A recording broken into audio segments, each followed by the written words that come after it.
আমরা এই মুহূর্তে সমাবেশ করছি এমন একটি সময়ে যখন ফিলিস্তিনের মুসলমানদেরকে পাখির মতো গুলি করে হত্যা করা হচ্ছে, তাদের বাড়ি ঘরগুলোকে বুলডোজার দিয়ে গুড়িয়ে দেওয়া হচ্ছে, আকাশের থেকে বিমান হামলা চালিয়ে সম্পূর্ণভাবে এক একটা এলাকা ধ্বংস করে দেওয়া হচ্ছে।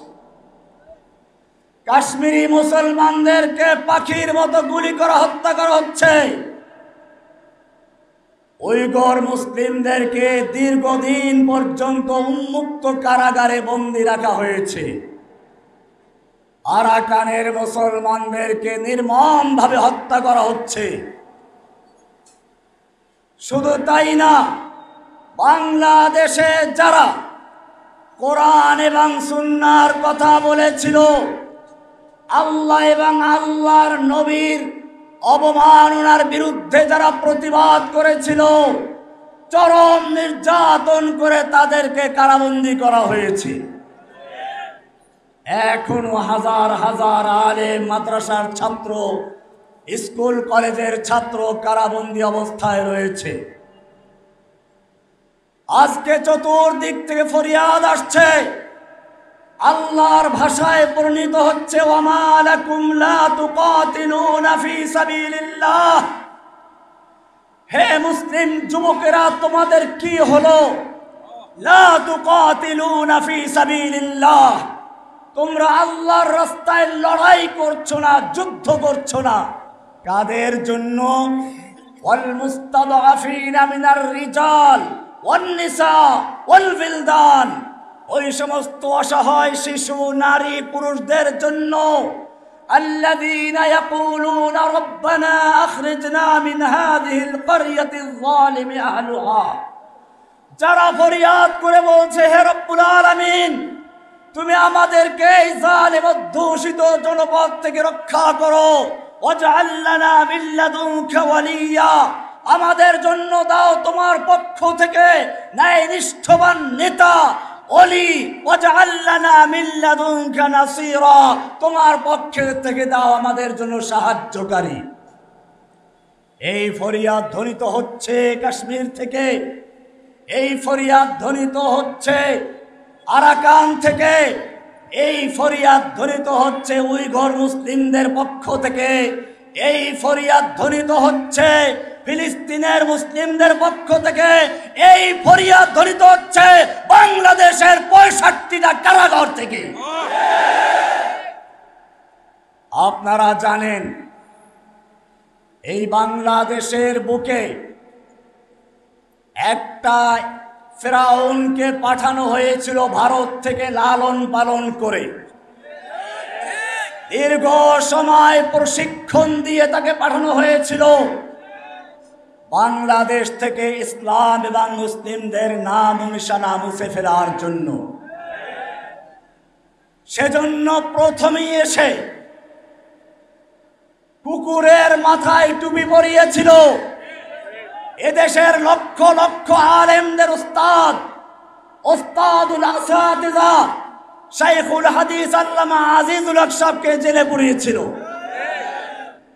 এরপরে এ পর্যন্ত ক্ষান্ত হয়নি, ইসলামী তাহজিব তামাদ্দুনকে ধ্বংস করার জন্য ভারতীয় সিনেমা, ভারতীয় নাস্তিক মুরতাদদের গান বাজনা, হিন্দি গান, হিন্দি সিনেমা এবং উদিচির নামে, ছায়ানটের নামে বিভিন্ন ভাবে এদেশের ইসলামিক কালচারকে ধ্বংস করে ভুতুম পেচার কালচার, পাল্টাবাদের কালচার চালু করার মাধ্যমে ইসলামী তাহজিব তামাদ্দুনকে ধ্বংস করার পায়ে তারা করা হয়েছে। এভাবে আস্তে আস্তে আগাতে আগাতে এক পর্যায়ে সরাসরি আক্রমণ করলো মুসলিম জনতার তাওহীদের ভিত্তি, মুসলিম জনতার ঈমানের স্পন্দন, জীবনের চেয়ে যাকে মুসলিমরা ভালোবাসে, আকায়ে নামদার তাজদারে মদিনা, সরওয়ারে কায়নাত রাহমাতুল লিল আলামিন, যার সম্পর্কে কোরআন বলেছে ইন্নাকা লাআলা খুলুকিন আযীম, হে নবী আপনি মহান চরিত্রের উপরে প্রতিষ্ঠিত। সেই নবীর চরিত্র নিয়ে, নবীর স্ত্রীদেরকে নিয়ে কলঙ্ক শুরু করেছিল, অপবাদ দেওয়া শুরু করেছিল, কটূক্তি করা শুরু ছিল। তখন দেশের তাওহীদ জনতা গর্জে উঠেছিল। আমি তখন একটা বই লিখেছিলাম। এই বইটা কোনো আমার লেখা নয়। আমি আদালতেও বলেছিলাম এইটা যদি অপরাধ হয় তাহলে আমি 3 নম্বর অপরাধী। আমি 3 নম্বর অপরাধী। কারণ এই আয়াতটা নাজিল করেছেন স্বয়ং আল্লাহ, নাজিল করেছেন রাসূল সাল্লাল্লাহু আলাইহি ওয়াসাল্লামের উপরে। আমরা শুধুমাত্র রেলি করছি, আপনাদেরকেও শোনাচ্ছি। আল্লাহ তাআলা কোরআনে পরিষ্কার বলে দিয়েছেন, 33 নম্বর সূরা 60 এবং 61 নম্বর আয়াত। আল্লাহ তাআলা বলছেন, লাইন লাম ইয়ানতাহিল মুনাফিকুনা ওয়াল্লাযীনা ফী কুলুবিহিম মারাদু ওয়াল মুরজিফুনা ফিল মাদিনা, যদি মুনাফিকেরা এবং যাদের অন্তরে ইসলাম বিদ্বেষী রোগ রয়েছে, ওয়াল মুরজিফুনা ফিল মাদিনা, এবং যারা আল্লাহর নবীর নামে কটূক্তি করে, গল্প রচনা করে, এরা যদি বিরত না হয়, আল্লাহ তাআলা বলছেন লানুগরিয়ান্নাকা বিহিম, হে নবী আপনাকে আমি তাদের বিরুদ্ধে খেপিয়ে দিব, ইগরা করে দিব, উত্তেজিত করে দিব। কে বলেছেন? এরপরে শুনুন কি বলছেন, সুম্মা লা ইউজাবিরুনাকা ফিহা ইল্লা কালিলা, এরপরে তারা আপনার শহরে, আপনার দেশে আর থাকতে পারবে না, সামান্য সময় থাকতে পারবে, তাও মালউনিনা, অভিশপ্ত হয়ে। এরপরে আল্লাহ বলছেন আইনামা সুকিফু, ওদেরকে যেখানে পাওয়া যাবে উখিযু, পাকড়াও করা হবে, অকুত্তিলু তাকতিলা, বাবে তাফঈল ব্যবহার করে আবার মফউলে মুতলাক ব্যবহার করা হয়েছে, অকুত্তিলু তাকতিলা, ওদেরকে কেটে টুকরো টুকরো করে দাও। বাণীটা ছিল কার?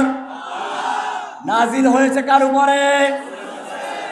তানজিলুম মির রাব্বিল আলামিন, রব্বুল আলামিনের পক্ষ থেকে নাজিল হয়েছে কার উপরে?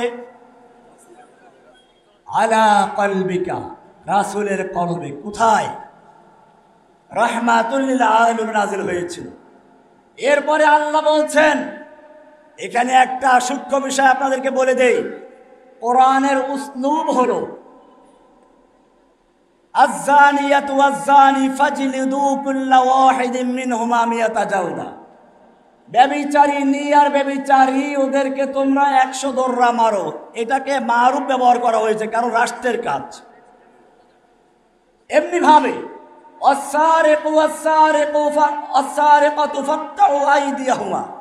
চোর চাই পুরুষ হোক নারী হোক, ওদের হাত কেটে দাও। তোমরা কেটে দাও, মারুফ না মাজহুল? মারুফ, কারণ রাষ্ট্রের কাজ। সেই হিসাবে এখানে মারুফ হওয়া দরকার ছিল। অনেকে আমাদেরকে বলে আপনারা কেন বিচার হাতে নিলেন? রাষ্ট্রের কাজ ছিল। আমিও বলতে চাই, আমরা রাষ্ট্রকে বলেছিলাম তোমার বাবার নামে যদি কেউ কটূক্তি করে তার জন্য সাজা ঘোষণা করেছে। প্রথমবার করলে 14 বছর, দ্বিতীয়বার করলে যাবজ্জীবন। তোমার বাবার জন্য তুমি আইন করতেই পারো, আমাদের কোনো আপত্তি নেই। কিন্তু জেনে রাখো, তোমার কাছে তোমার বাবার যে মহব্বত ভালোবাসা রয়েছে, তোমার কাছে তোমার বাবার যে মূল্য রয়েছে, একজন মুসলিমের অন্তরে আল্লাহ এবং রাসূলের মহব্বত তার চেয়ে লক্ষ কোটি গুণ বেশি রয়েছে।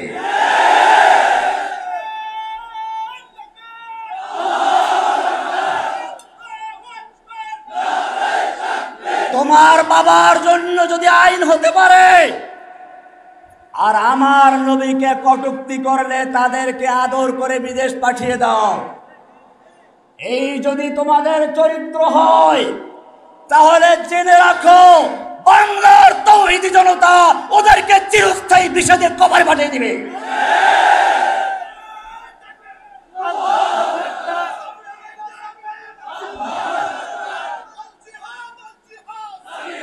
ভাইয়েরা আমার, আল্লাহ তাআলা এরপরে বলছেন সুন্নাতাল্লাহি, এটাই হচ্ছে আল্লাহর রীতি। ওয়ালান তাজিদা লিসুন্নাতিল্লাহি তাবদীলা, আল্লাহর এই সুন্নাতে কোনো পরিবর্তন পাবে না।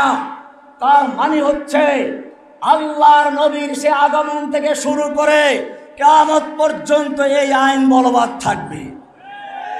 তবে আপনাদেরকে এখন আমরা বলছি, এখন আমাদের কর্মসূচি হচ্ছে কেউ নিজের হাতে আইন তুলে দিবেন না, কারণ একটা প্রেক্ষাপট তৈরি হয়েছে।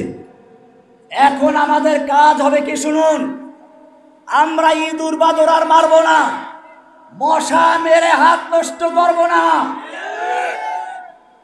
আল্লাহর নবী যখন মক্কায় ইসলামের দাওয়াত দেওয়া শুরু করলেন, আবু বকর, ওমর, ওসমান, হামজার মতো লোক আল্লাহর নবীর সঙ্গে রয়েছে। ইচ্ছে করলে কয়েকটা মূর্তি ভাঙতে পারতেন না? ভেঙেছিলেন? কেন ভাঙেন নাই?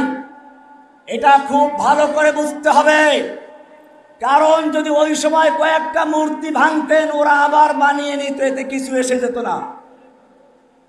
তাই আল্লাহর নবী ওই সময় মূর্তি ভাঙ্গার ক্ষমতা থাকা সত্ত্বেও মূর্তি না ভেঙ্গে তিনি কর্মসূচি নিলেন, মানুষের মনের ভিতর থেকে মূর্তিগুলো ভেঙে চুরমার করতে হবে। এখন আমাদের কাজ সেটা। বাংলার জমিনে প্রত্যেকটা মানুষের অন্তর থেকে মূর্তির মোহাব্বতকে ত্যাগ করে, দেখেন নাই মূর্তি কেমনে ক্রেন লাগিয়ে টেনে তারপরে ভেঙে দিয়েছে। ইনশাআল্লাহ আমাদের এখন থেকে কাজ হবে, तौहीद की अमानत सीनों में है हमारे, आसा नहीं मिटाना नामो निशा हमारा। আমরা প্রতিটি মানুষের অন্তরে তাওহীদের বীজ বপন করব, তাওহীদের চেতনা তৈরি করব। ইনশাআল্লাহ সেই মুসলমানরা বাংলার রাস্তার মোড়ে মোড় থেকে সব মূর্তি নির্মূল করবে ইনশাআল্লাহ। আমরা বিজয় লাভ করার পরে মূর্তি ভাঙবো, এখন আর খুচরা মুচরা মূর্তি ভাঙবো না, এখন আর খুচরা মুচরা মাজার ভাঙবো না।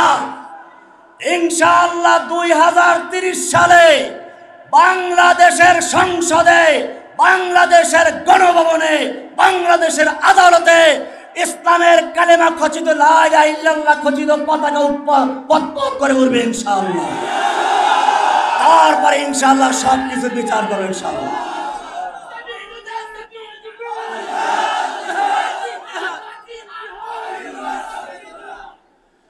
নোয়াখালীর ভাইদেরকে বলছি, বাংলাদেশে প্রথম ইসলাম প্রচার করেছিল নোয়াখালীর আলেমরাই। আমি নিজে আমার 3 পুরুষ পড়াশোনা করেছি মক্তবে আমার নোয়াখালী হুজুরের থেকে। আমার মক্তবের হুজুর এখনো জীবিত আছেন, গোলাম মুস্তফা নাম, তার বাপ নোয়াখালীর থেকে গিয়ে আবাদ হয়েছেন ওখানে, এখন তিনি আছেন, তার সন্তানরা আছে, কয়েক প্রজন্ম এখনো তারা আমাদেরকে কোরআন শিক্ষা দিয়ে যাচ্ছে। সেই নোয়াখালীতে আসতে পেরে আপনাদেরকে দেখে আমার জেল জীবনের সমস্ত ক্লান্তি ভুলে গিয়ে, কষ্ট ভুলে গিয়ে আপনাদেরকে বলবো, তাওহীদের জন্য ইনশাআল্লাহ ময়দানে ঝাঁপিয়ে পড়ুন। নোয়াখালীর থেকে যেভাবে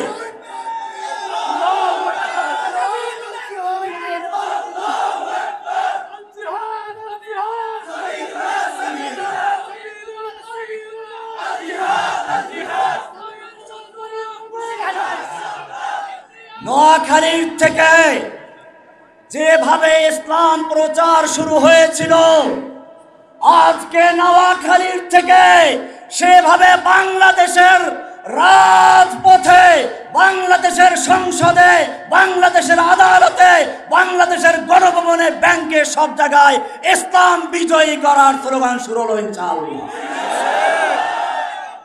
ভাইরা আমার, অনেকেই প্রশ্ন করে নবীওয়ালা কাজ কি?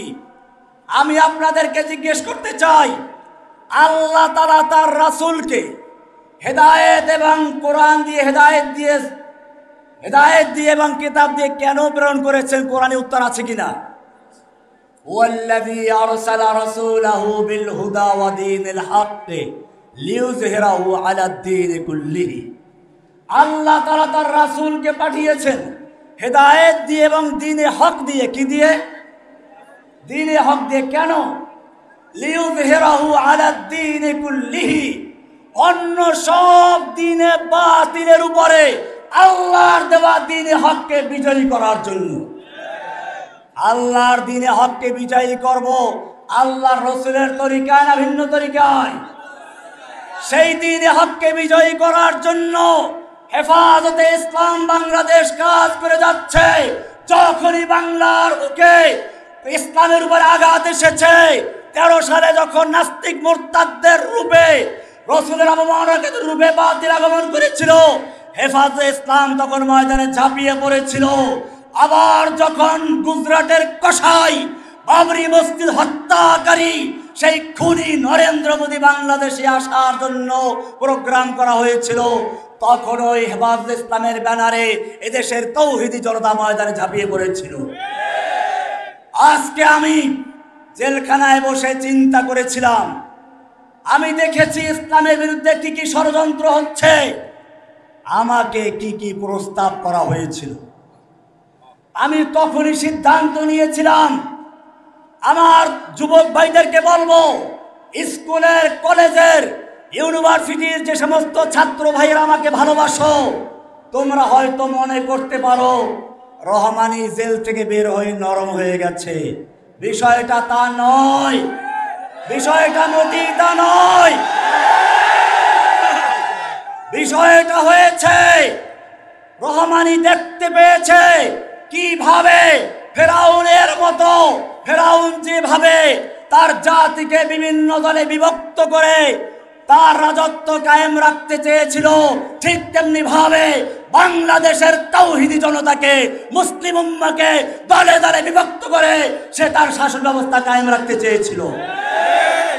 সেজন্য আমি তখনই সিদ্ধান্ত নিয়েছিলাম, আমি কারাগার থেকে একটা পত্র লিখেছিলাম যে সমস্ত যুবক ভাইদেরকে বলবো, তোমরা হেফাজতের ব্যানারে কাজ করতে থাকো। এটা কোনো দুর্বলতার জন্য নয়, এটা হলো বাস্তবতা। খুচরা খুচরা কাজ করে এখানে কয়েকজন পাহাড়ে চলে গেল, এখানে একটা দল ঘোষণা করলো, এর দ্বারা ইসলামের কোনো কাজ হবে না। জেনে রাখবে, আল্লাহর দুশমনেরা, ইসলামের শত্রুরা, নবীর দুশমনেরা ওত পেতে থাকে নেকড়ে বাঘের মতো সেই আলাদা বকরি, খুচরা বকরিকে খাওয়ার জন্য। তারা সাইদি সাহেবকে বলেছিল রাজাকার, আজিজুল হক সাহেবকে মামলা দিয়েছিল পুলিশ খুনের মামলা, জসিমউদ্দিন রহমানীকে বলল জঙ্গি, আনসারুল্লাহ বাংলা টিমের প্রধান।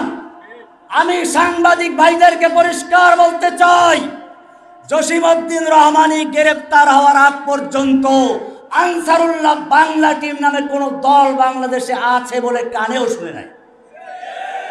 আমি আদালতে চ্যালেঞ্জ করেছিলাম, বলগার রাজীব হায়দার হত্যা মামলার রায়ের ভিতরে পড়ে দেখো, সেখানে পরিষ্কার লেখা আছে এই আসামি জসিমউদ্দিন রহমানীকে আনসারুল্লাহ বাংলা টিমের প্রধান, গুরু, আধ্যাত্মিক নেতা বলা হলেও রাষ্ট্রপক্ষ প্রমাণ করতে সম্পূর্ণ ব্যর্থ হয়েছে।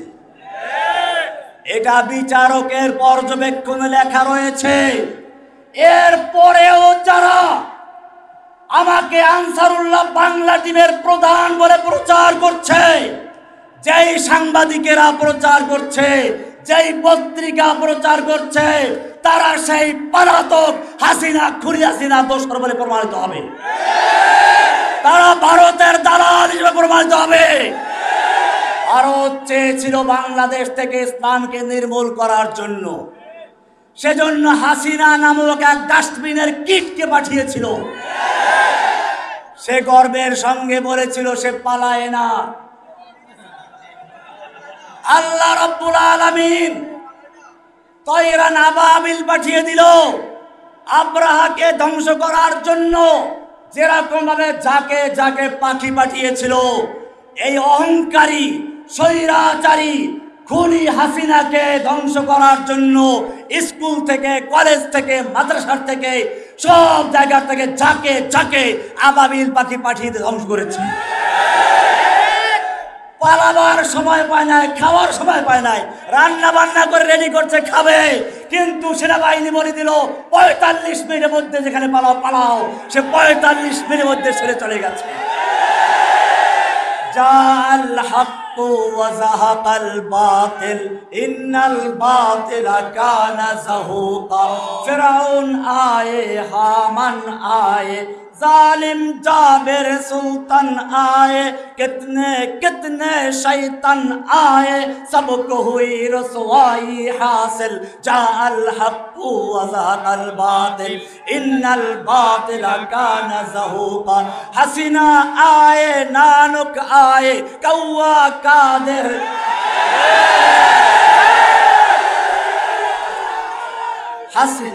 हसीना आए, नानुक आए, कौवा कादिर। आनिस आए, कामल आए, नौफल आए, कितने कितने शैतान आए, सबको हुई रसवाई हासिल। जाअल हक़ व ज़हक़ल बातिल इन्नल बातिला काना ज़हूक़ा।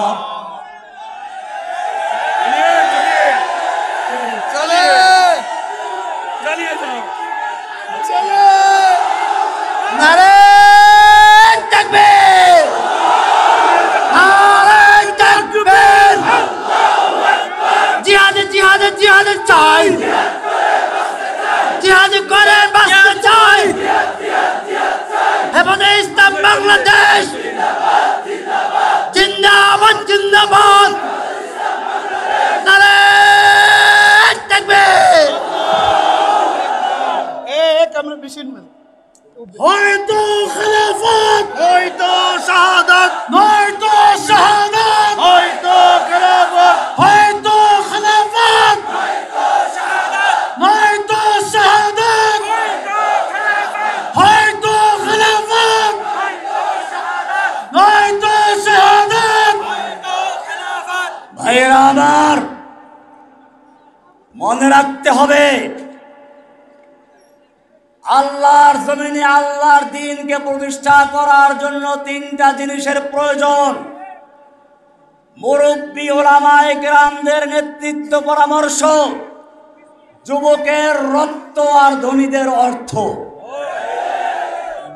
আমি সমস্ত ওলামায়ে কেরামদের মুরব্বীদেরকে বলছি, আপনারা ময়দানে ঝাঁপিয়ে পড়ুন। ইনশাআল্লাহ জসিমউদ্দিন রহমানী জেল থেকে মুক্ত হয়ে সরাসরি আমিরে হেফাজত আল্লামা মুহিবুল্লাহ বাবুইনগরী হাফেজাহুল্লাহর কাছে গিয়ে বলেছিল যে আমি আপনার খাদেম রূপে কাজ করতে আগ্রহী। আমি আপনাদেরকেও বলতে চাই, এই মুরব্বিয়ানে কিরাম যখনই আমাদেরকে হুকুম দিবে বাংলার জমিনে দ্বীন কায়েমের জন্য বুকের তাজা রক্ত ঢেলে দিতে রাজি আছি ইনশাআল্লাহ। সেই আন্দোলনে তোমাদেরকে সঙ্গে থাকতে হবে। জেনে রাখবে, ইব্রাহিম আলাইহিস সালাম যখন মূর্তি ভেঙ্গে চুরমার করে বড় মূর্তির গলায় কুড়াল লাগিয়ে চলে গেছিলেন, নমরুদকে খবর দেওয়া হলো। নমরুদ এসে প্রশ্ন করেছিল, এখানে কোনো যুবক আছে কি যেই যুবক মূর্তির সমালোচনা করে? তখন লোকেরা বলল, হ্যাঁ হ্যাঁ, সামি'না ফাতান ইয়াযকুরুহুম ইউকালু লাহু ইব্রাহিম। একজন যুবক আছে, যুবক আছে যে মূর্তিগুলোর সমালোচনা করে, তাকে বলা হয় ইব্রাহিম। কেন যুবকের প্রশ্ন আসলো? নোয়াখালীর যুবক ভাইয়েরা ভালো করে শুনে রেখো, নমরুদ বুঝতে পেরেছিল কোনো ঝড় তুফান হয় নাই, বন্যা হয় নাই, ভূমিকম্প হয় নাই। বিনা ভূমিকম্পে, বিনা ঝড় তুফানে এই মূর্তিগুলো ভেঙ্গে চুরমার করা হয়েছে। এটা মূর্তি ভাঙ্গা পর্যন্ত শেষ নয়, এটা হচ্ছে মূর্তির চেতনা, মূর্তির সমাজকে ধ্বংস করে তাওহীদের চেতনা গঠন করার এক আন্দোলনের শুভ সূচনা মাত্র। আর এরকম মাথায় আসে, কোনো বুড়া মানুষের মাথায় আসে না। সেজন্যই সে প্রশ্ন করেছিল কোনো যুবক আছে কি। আমিও তোমাদেরকে বলবো, ফির তুঝে একবার করনি है जहां की रहबरी, फिर तुझे एक बार करनी है जहां की रहबरी, उठ खुदा के नाम लेकर फिर आलम बरतारे। ভাইরা আমার, এজন্য বিপদ আসবে, জেল জুলুম আসবে। আমি আপনাদেরকে বলি, জেলখানার 11 বছর 16 দিন আমার কাছে মনে হচ্ছে আমি গতকাল কি বিচারে গিয়েছিলাম। আমি সব ভুলে গিয়েছি যখন দেখলাম এদেশের তাওহীদি জনতা আমাকে ভুলে নাই। স্কুলে যাই, কলেজে যাই, ডাক্তার, ইঞ্জিনিয়ার, এমনকি পুলিশ, সেনাবাহিনীর বিভিন্ন কর্মকর্তা, কর্মী সকলেই যখন আমাকে সাবাস জানায়, ধন্যবাদ জানায় এবং বলে যে এগিয়ে যান, আমরা আপনার সাথে আছি, কদম বরহাও শেখ হামারে, হাম তুমহারে সাথ হে, कदम बढ़ाओ शेर हमारे, हम तुम्हारे साथ हैं, आपके एक इशारे पर हम জীবন देने के तैयार हैं। আমাদেরকে সেভাবে মাঠে নামতে হবে। আমরা আমাদের আমির ইবাদতকে জানিয়ে দিতে চাই। আমি না, এই শের বলতে আমি আমাদের আমিরে ইবাদতকে বুঝাচ্ছি, कदम बढ़ाओ शेर हमारे, हम तुम्हारे साथ हैं, आपके एक इशारे पर हम मरने को तैयार हैं।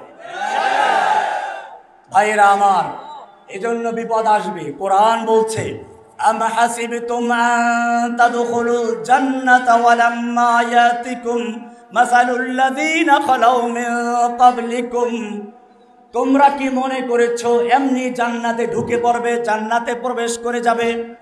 ওয়ালাম্মা ইয়াতিকুম মাসালুল লাযীনা খালাউ মিন ক্বাবলিকুম, অথচ তোমাদের উপরে আসে নাই ওই সকল বিপদ আপদ মুসিবত যা এসেছিল তোমাদের আগের লোকদের প্রতি। আগের লোক কারা? তোমাদের পূর্বপুরুষ ইউসুফ আলাইহিস সালাতু ওয়াস সালাম জেল খেটেছেন।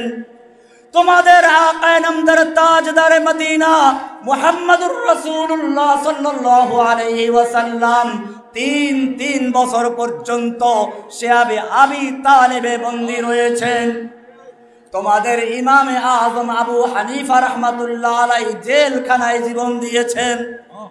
তোমাদের ইমাম আহলিস সুন্নাহ ওয়াল জামাআহ ইমাম আহমদ ইবনে হাম্বল রাহমাতুল্লাহ আলাইহি জেল কেটেছেন। তোমাদের ইমামুত তাওহীদ, ইমামুল জিহাদ ইবনে তাইমিয়া রাহমাতুল্লাহ আলাইহি জেলের থেকে তার লাশ উঠেছে। তোমাদের আকাবের দেওবন্দ জেল খেটেছেন, তারাও সেই ইংরেজদের বিরুদ্ধে আন্দোলন করেছেন। আপনারা জানেন হুসাইন আহমদ মাদানী রাহমাতুল্লাহি আলাইহি ইংরেজদের বিরুদ্ধে আন্দোলন করছিলেন। দিল্লিতে একটা সমাবেশে বক্তব্য দেওয়ার কথা রয়েছিল, ইংরেজরা সেখানে কারফিউ জারি করলো। দেখা মাত্র গুলির অর্ডার ছিল। মাওলানা মাদানী রাহমাতুল্লাহি আলাইহি সেখানে হাজির হয়ে গেলেন। মঞ্চে উঠে বললেন, আমি শুনেছি, मैंने सुना है कि ये सफेद कुत्तों ने ऐलान कर दिया है कि जो उनके खिलाफ नारा उठाएगा उनको गुली कर दिया जाएगा, करो गुली, मैं মাদানী হাজির হো। তিনি বলেছিলেন, আমি শুনেছি এই সাদা কুকুরের দল ঘোষণা করেছে ইংরেজ বিরোধী কোনো বক্তব্য দিলে তাকে গুলি করা হবে। আমি মাদানী হাজির হয়েছি, করো গুলি। এই বলে তিনি তার শেরওয়ানির বোতাম খুলে দিয়েছিলেন। তিনি যখন করো গুলি বলে ধিক্কার দিলেন, ওই পুলিশদের হাত থেকে রাইফেলগুলো ঝরঝর করে পড়ে গিয়েছিল। তিনি 2 ঘন্টা পর্যন্ত বক্তব্য দিয়েছিলেন। শুরুটা ছিল এভাবে, তোমরা এগুলো মুখস্থ করো, তোমরা তাদেরই তো সন্তান। সাগামিরো গুরবাজিরো মোশেরা দেওয়া কুনন্দ, এইচনে আরকানে দৌলত মুলকেরা বেরা কুনন্দ। সাগ আমির, সাগ মানে কি? সাগ আমির, কুকুর হলো বাদশাহ। কুকুর কি? গোরবা উজির, বিড়াল হলো মন্ত্রী। মোষ মানে কি? ইঁদুর, ইঁদুর ফার্সি। মোশেরা দেবা কুনান, আর ইঁদুর হচ্ছে এমপি, কুকুর হচ্ছে বাদশাহ, মন্ত্রী হলো বিড়াল, ইঁদুর হলো কি ইচানি আর কানে দৌলত মুলকে রাবেরা গুনাদ। এই ধরনের রাজ শাসক, শাসক গোষ্ঠী একটা দেশকে ধ্বংসই করতে পারে। কোনো পার্থক্য আছে বিগত সরকারের সাথে? ধর্ষক, লুটপাট, খুন, এমনকি বাংলাদেশকে 18 লক্ষ কোটি টাকা ঋণগ্রস্ত রেখে তারপরে লক্ষ লক্ষ ডলার নিয়ে পালিয়েছে। সুতরাং আমাদের পূর্ববর্তী লোকদের উপর বিপদ এসেছিল, আমাদের উপর আসবে। বাসাতুহুমুল বাসাউ ওয়াদ-দাররাউ ওয়া যুলজিলু হাত্তা ইয়াকুলার রাসূলু ওয়াল্লাযীনা আমানু মাআহু মাতা নাসরুল্লাহ। এমনকি স্বয়ং আল্লাহর রাসূল বলতে বাধ্য হলেন, আল্লাহর সাহায্য আর কবে আসবে? আল্লাহ বলছেন, আলা ইন্না নাসরাল্লাহি করিব, আল্লাহর সাহায্য তো কাছেই আছে। सबक पढ़ फिर सदाकत का, अदालत का, शजाअत का, लिया जाएगा काम तुझसे दुनिया की इमामत। ভাইরা আমার, আন্দোলনের কর্মসূচি হচ্ছে সূরা হাদীদের ওই আয়াত যেখানে বলা আছে লাকাদ আরসালনা রুসুলানা বিল বাইয়িনাত। এখানে দুইটা কথা উল্লেখ করা হয়েছে। একদিকে বলা হয়েছে বাইয়িনাত, রাসূলদেরকে কিতাব দেওয়া হয়েছে, কোরআন দেওয়া হয়েছে। আলহামদুলিল্লাহ, আমি যেখানে যাই আমাকে কোরআন উপহার দেওয়া হয়। আমিও সিদ্ধান্ত নিয়েছি এই কোরআনের কথা বলবো, এই কোরআনের রাজ কায়েম করার জন্য যদি প্রয়োজন হয় জীবনের শেষ রক্তবিন্দু পর্যন্ত আল্লাহর দিনে কোরবান করতে রাজি আছি ইনশাআল্লাহ। আপনাদেরকেও সেই ময়দানে সাহায্য করার জন্য সহযোগী চাই। ভাইয়েরা আমার, এরপরে আল্লাহ বলছেন খালি হাদিদ ওইটা হলেই চলবে না। ওয়ানজালনাল হাদিদ ফিহি বাসুন শাদীদ ওয়া মানাফিউ লিন-নাস ওয়া লিয়া'লামাল্লাহু মান ইয়ানসুরুহু ওয়া রুসুলুহু বিল গায়ব। এটা ব্যাখ্যা আজকে আর দিলাম না, ইনশাআল্লাহ পরবর্তীতে কোনো সময় সুযোগ হলে এই আয়াতের ব্যাখ্যা দেওয়া হবে। এখানে আমি শেষ করতে চাই, আসলে আমি অসুস্থ, কিন্তু আপনাদের ইমানি জজবা দেখে আমার ভিতরেও জজবা তৈরি হয়ে গেছে আসলে। নতুবা সেই আমরা সকালে নাস্তা করার সুযোগও পাইনি। আসলে ভোর রাত্রে রাস্তায় যাবেছিলাম, আপনাদের ভালোবাসা, আন্তরিকতা আমাদের ইমানকে উজ্জীবিত করেছে। আলহামদুলিল্লাহ, আপনাদের দোয়া করি। সবাই বসুন, সবাই দরুদ শরীফ। আল্লাহুম্মা সাল্লি আলা মুহাম্মাদিন ওয়া আলা আলি মুহাম্মাদ কামা সাল্লাইতা আলা ইব্রাহিম ওয়া আলা আলি ইব্রাহিম।